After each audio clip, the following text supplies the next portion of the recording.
डट के लड़ना है, अभी और कोई मार्ग नहीं है। इस देश को अगर बचाना है, इस देश को बदलना है, तो आज हम लोग तय करेंगे। वापिस वही झगड़े में वही कौन क्या हुआ, तो हम फिर लड़ाई कब करेंगे? 2 हफ्ते से हमारा वॉलंटियर को बनाना भी बंद हो गया है, हमने काम करना भी बंद कर दिया, मेरा तो दिमाग भी बंद हो गया है। रोज नई नई बातें सुनने में आती है, मेरा दिमाग बंद हो गया। उसका मतलब ये भी हो सकता है कि पहले खुला था, पहले से नहीं खुला था। तो इसके बाद अन्ना जी बाहर आए मीटिंग से और उन्होंने कहा कि मैं पार्टी नहीं बनाऊंगा, हम राजकीय विकल्प नहीं देंगे। और अरविंद केजरीवाल पार्टी बना सकता है, लेकिन न तो मेरा नाम यूज कर सकता है, न मेरा फोटो यूज कर सकता है।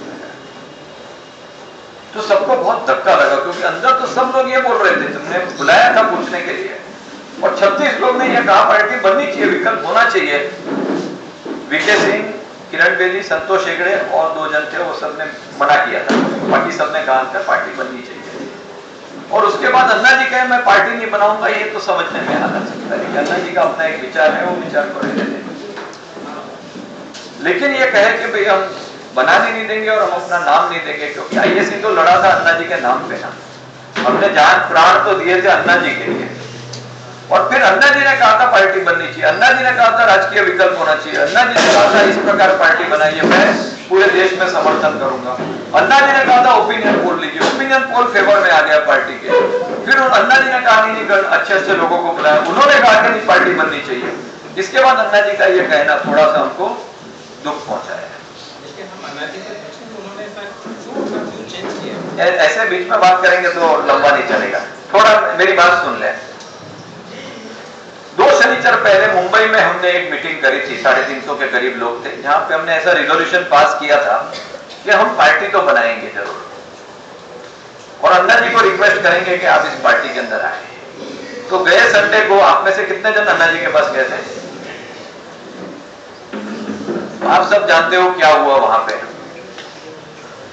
वहां पे गए थे अन्ना जी, 10-1 मिनट बात की होगी, 10-20 मिनट बात की, लेकिन किसी का समाधान नहीं हुआ। यही सवाल हमने अन्ना जी को पूछा था कि अन्ना जी आप क्यों साथ नहीं दे रहे हैं? किसी ने तो उनका पैर भी पकड़ लिया था, अन्ना जी हम आपके बेटे हैं, आप बच्चे हैं, आप आशीर्वाद दीजिए, लेकिन बोले नहीं मुझे पार्टी नहीं। और फिर उन्होंने कुछ ऐसी बात कही, ये कहा कि आप लोग इसलिए आए हो क्योंकि आपको एमएलए बनने का है।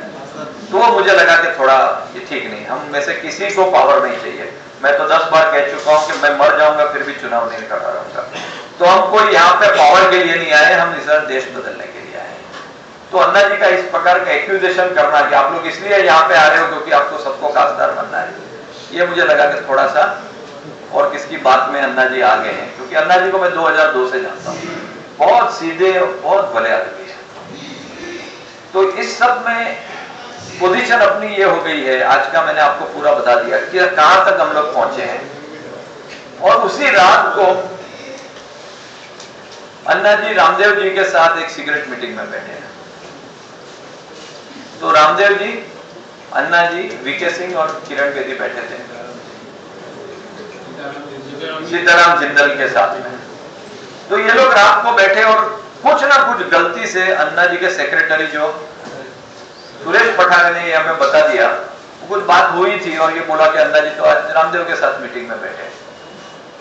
तो ये बात पता चली, मीडिया को भी पता चल गई, मीडिया वहां चले गए, अन्ना जी बहुत नाराज हो गए कि ऐसा तुम लोग कैसे पहुंच गए, और सुरेश पठारे को कल निकाल दिया अन्ना जी ने।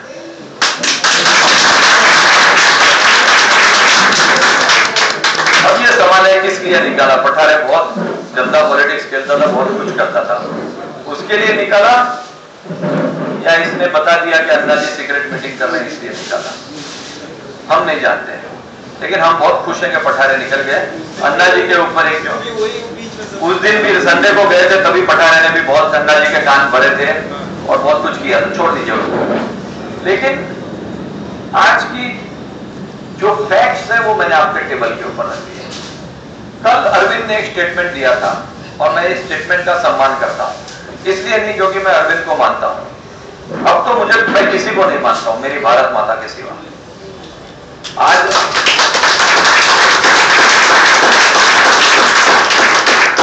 हम सबको मूर्ति बना देते हैं और हम सबको दुख होता है। मैंने तो कल अरविंद को कहा कि आप नेशनल लीडर ने इस देश का बेड़ा गर्क किया है, हमने क्या गलती की आप पे विश्वास करके? तो अरविंद ने कान पकड़ा, बोलता है हम लोगों ने आपको तकलीफ दी है, आप लोग तो सच्चे हो, आप लोग तो लड़ रहे हो देश के लिए, हम लोग अपने ईगो और झगड़े के अंदर आपको हमने दुखी किया है। ये कहना जरूरी था क्या नहीं था? जरूर, बराबर। ये लोग अंदर अंदर झगड़ते हैं, अन्ना, अरविंद, किरण, प्रशांत, ये सब क्या है? हम लोग क्या गलती की है? हमने आप पे विश्वास रखा, यही हुआ क्या? मैंने तो कल ये भी कह दिया था कि अभी हम तो कोई मूर्ति पूजन नहीं करेंगे, व्यक्ति पूजन नहीं करेंगे, हम भारत माता के लिए लड़ रहे हैं, हम कोई अरविंद के लिए नहीं लड़ रहे हैं, कोई अन्ना के लिए नहीं लड़ रहे हैं।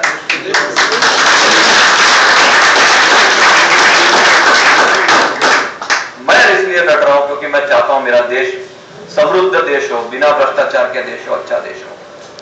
जहां भी मैं चाहूंगा कि इसके साथ काम करने से देश अच्छा हो सकता है तो मैं करूंगा।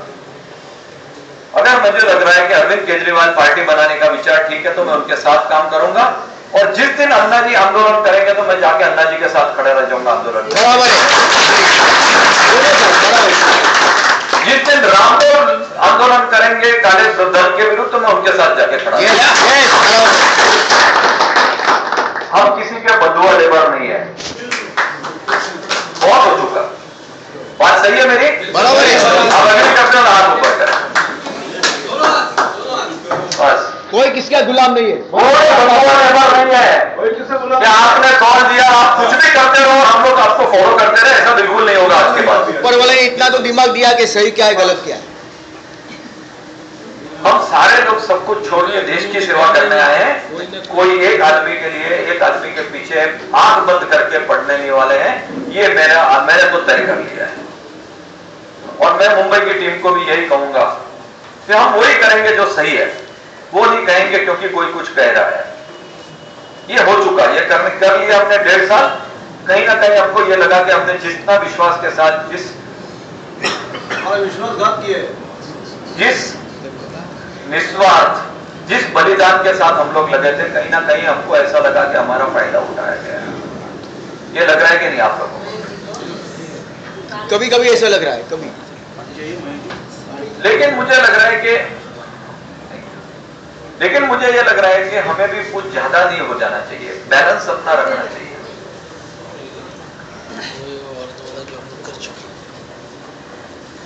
कभी अन्ना जी की बात सुनता हूँ, अरविंद की बात सुनता हूँ तो लगता है कि हमसे तो बहुत ज्यादा ज्ञान है, समझ है, तो कहीं ना कहीं तो हमें कुछ तो लीडरशिप भी चाहिए, कुछ तो हम मार्गदर्शन चाहिए। हम अपना रास्ता भी निकालेंगे और साथ में मिलकर काम करेंगे। हमको ये नहीं कह रहे हम अपना अलग टीम बन जाएगा। लेकिन मेरा ये आपके साथ ये सुझाव है और मैं अपना एक रिजोल्यूशन आपके सामने रख रहा हूं कि आज के दिन में हमें लग रहा है कि कोई विकल्प नहीं है पार्टी बना के अंदर जाके कुछ लड़ने के सिवा। तो मेरा ये मानना है कि हमें अरविंद केजरीवाल के साथ, यानी अरविंद केजरीवाल का नाम को छोड़ देते हैं, लेकिन पॉलिटिकल पार्टी बनाना चाहिए, इसमें हमें सबका साथ देना चाहिए। और जिस समय अन्ना जी आंदोलन खड़ा करेंगे तो हम उसके साथ आंदोलन में भी खड़े हैं। यस। लेकिन ऐसा जब कहा, इसमें भी जरा एक बात हुई है और थोड़ा 2-3 बात आप कही है। मैं बहुत सोचता था, कल मैं आया ना तो कल रास्ते पर मैं बहुत सोचता था कि मनुष्य जीव कैसा है। थोड़ा सा इंपॉर्टेंस मिल गया, थोड़ा सा टीवी आ गया तो क्या अपने आप को समझने लगते हैं। ये मुझे बहुत विचित्र लगता है। मैं आप लोगों से, मेरे दोस्त हैं, तो मैं कहता हूँ कभी मेरा दिमाग में भी ऐसा चढ़ जाए ना, मेरे को एक कान के नीचे बजा रहा है। अब मैंने सुना वो कुमार विश्वास बिग बॉस में जा रहे हैं 3 करोड़ रुपए लेके, तो मुझे लग रहा है ये क्या, थोड़ा सा नाम क्या मिल गया, ये तो सब हीरो बनने लग गए हैं। तो यानी ये थोड़ी बात हो गई, थोड़ी अलग बात हो गई, लेकिन मनुष्य जीव, मनुष्य स्वभाव, पता नहीं हम सब अपने अपने छोटे छोटे क्षेत्र में भी जरा सा इंपॉर्टेंस क्या मिल जाता है कि हम सर के ऊपर आ जाते हैं। एक दिन मैं एयर इंडिया के गेट के ऊपर गया था, वो वॉचमैन के पास कोई वो कुरियर वाला लड़का लाइन तोड़ के आ रहा था और उसने जो दादागिरी किया उसको बेचारे को 4 घंटा करा दिया।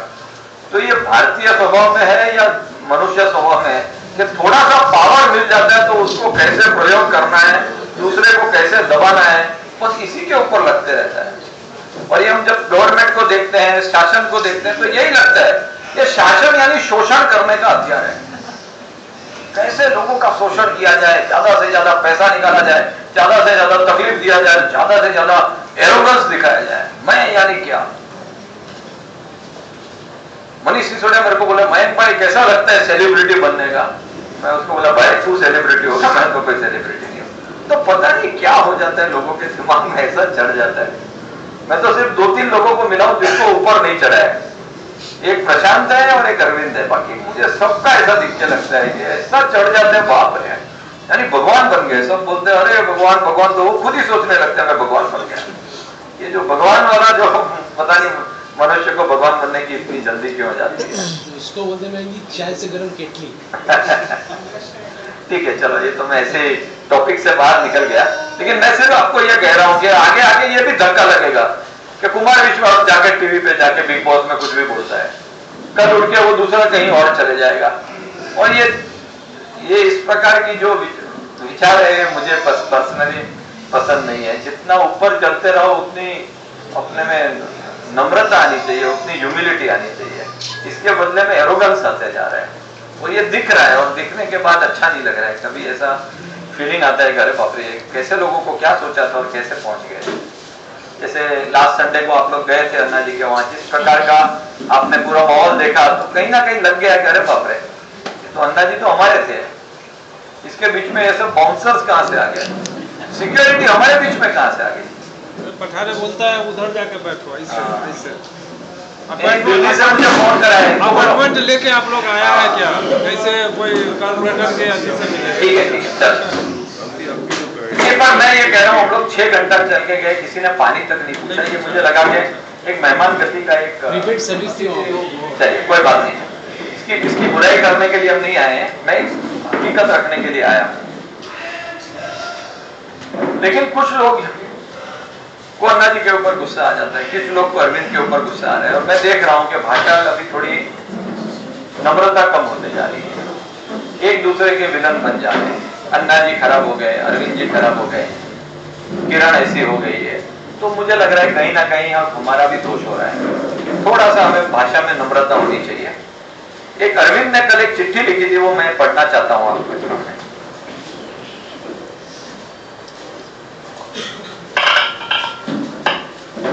आज थोड़ा समय लगेगा, चलेगा? बैठ जाइए ना, बैठ जाओ ना कुर्सी पे। प्रिय देशवासियों, मैं फेसबुक नहीं पढ़ता और मुझे बताया गया कि कुछ लोग फेसबुक, अन्य सोशल मीडिया और इंटरनेट पर अन्ना जी के खिलाफ लिख रहे हैं। उन्हें ऐसा नहीं करना चाहिए, ये सरासर गलत है। अन्ना जी हमारे आदरणीय और सम्मानीय है और हमेशा रहेंगे। यदि उन्हें लगता है कि राजनीति में जाना ठीक नहीं और केवल आंदोलन ही करना चाहिए, तो उन्होंने यकीनन यह निर्णय काफी सोच समझ कर लिया होगा। हो सकता है भविष्य में वो सही साबित हो। दूसरी तरफ हमें लगता है कि राजनीतिक पर्याय दिए बिना देश की दशा बदलना संभव नहीं, और पर्याय देने का यही सही समय है। किसका सोचना सही है तो भविष्य तय करेगा, लेकिन इसमें कोई शक नहीं कि सभी के दिल में देश प्रेम है। अन्ना जी के दिल में जितना देश प्रेम है उतना शायद हमारे दिल में भी नहीं होगा। इनके दिल में कहीं किसी के मन में स्वार्थ नहीं है, सोच अलग हो सकती है लेकिन नियत सबकी साफ है। इसलिए मैं सभी साथियों से हाथ जोड़कर अपील करता हूं कि किसी के भी बारे में भला बुरा न लिखे, खासकर अन्ना जी के बारे में कुछ भी गलत न लिखे। यदि हम सच्चाई के रास्ते पर चलते रहे और ईमानदारी से काम करते रहे तो मुझे पूरी उम्मीद है कि जल्दी हम फिर से मिलकर एक साथ काम करेंगे। जो रास्ते आज अलग अलग दिखाई दे रहे हैं वो फिर से एक हो जाएंगे। सबको फिर से एक साथ लाने के लिए मैं लगातार कोशिश करता रहूंगा, लेकिन यदि कोई साथी आपस में एक दूसरे के खिलाफ गलत लिखने रहेंगे तो मेरे प्रयास उतने ही मुश्किल हो जाएंगे। अन्ना जी ने अपना पूरा जीवन देश के लिए लगा दिया, हमें उनके त्याग और तपस्या का सम्मान करना चाहिए। तो ये मैं भी अपने तरफ से कहता हूँ, सम्मान एक भाषा में, एक कार्य में विनम्रता, सम्मान ये तो होना ही चाहिए। जो देश प्रेमी है, जो देशद्रोही है चिदम्बरम, उसको तो हम कूट के गाली देंगे।